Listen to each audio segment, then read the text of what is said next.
Chase Bank infinite money. Scam leaves users with huge debts. A TikTok trend tricked users into believing they could exploit a Chase Bank ATM glitch for endless free cash by depositing fake checks and withdrawing money before they were cleared.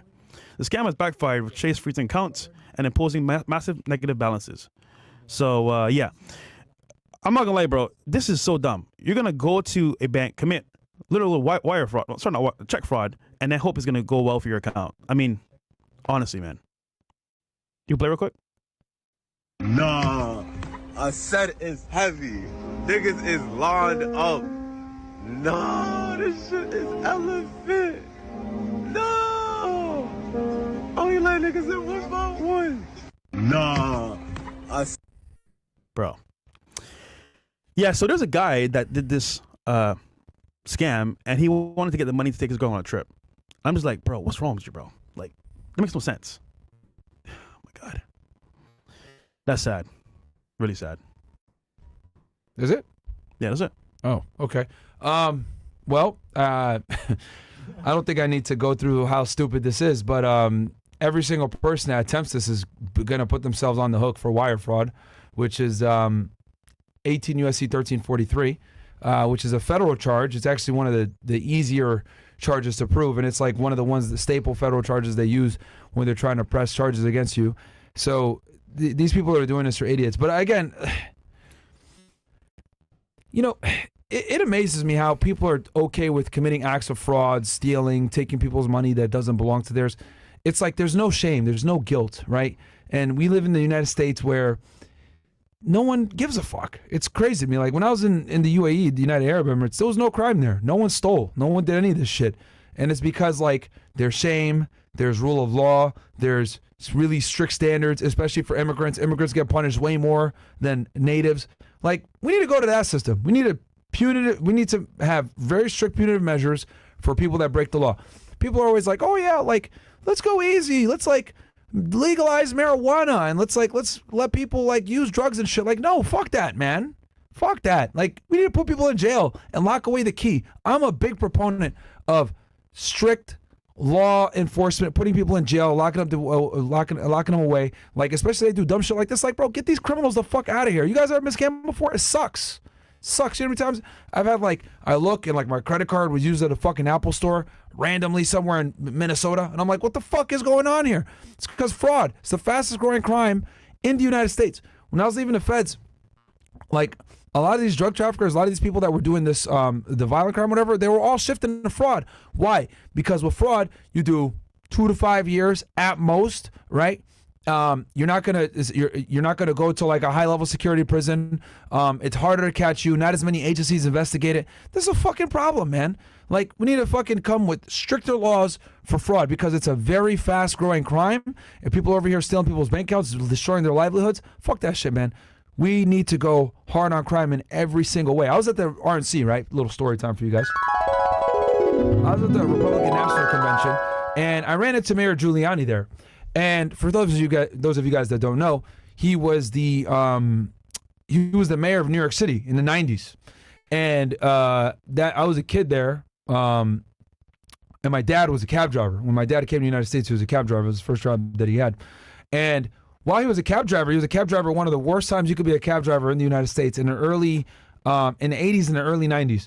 And matter of fact, if I'm not mistaken, I think 1990 was the most violent year in New York history for murders. Can we Google real quick murders in New York City? It's going to come up on Wikipedia, the amount of murders. I think 1990 was the most violent year. And my dad had been like robbed, ran over a few times, once or twice. He broke his leg, and it was just ridiculous, man. This was a very dangerous time to be a cabbie in New York City. And Giuliani came in, and he started enforcing the law way harder. He hired more police officers. They started doing, stop and frisks, all this other bullshit, which like, oh my God, this is so controversial. Look, man, if you're not a fucking criminal, it's not a fucking problem. I don't see anybody bitching about it unless they're criminals, okay? I don't give a shit. You want to pat or frisk me, whatever it may be, because I might look like a certain person that ran away. Cool, do it real quick. Oh, I'm not a criminal. Woo! Just go on about my day. Like, especially during that time, it was a fucking terrible time. So, he went really hard on crime. And when I met him at the RNC, I actually shook his hand and I thanked him because had he not went so hard on crime, I don't know what the fuck would have happened to my dad. So I have a very big issue with crooks. Bills, pull it back up. Let's look at murders. Type in murder rates in New York City. Because I wanted to show everybody this shit is fucking wild, man. Like, New York City now compared to back then, bro, it was way worse, man.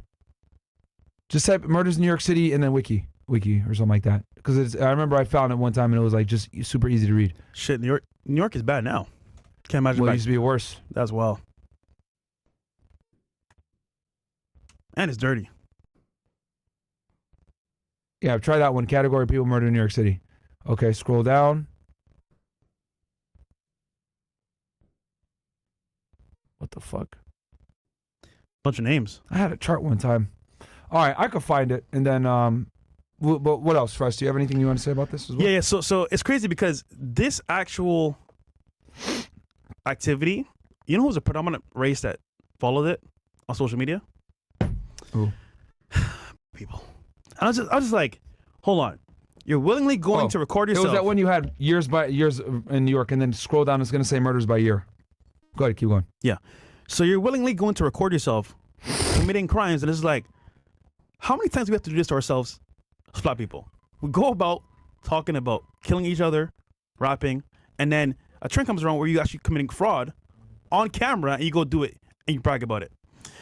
That is sad, bro. I can't believe you guys are that dumb to go follow a trend. I'll put you in jail on camera. America's doomed.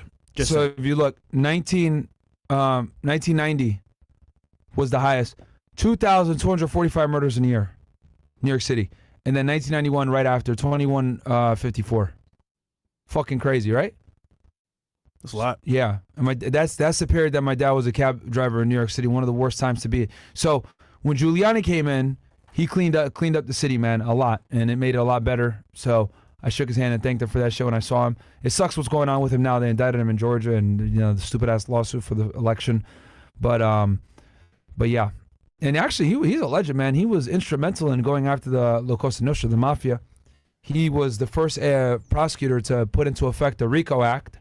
He didn't put it into effect, but he was the first one to effectively use it to target the mafia in the 80s. So there was a big indictment, I think, in 1985 of the mafia. Yeah, I think it was 85. Double check that for me, Bills, real quick. Mafia indicted New York City Giuliani. I think the first one was 85, where all the heads of the 5 families were indicted.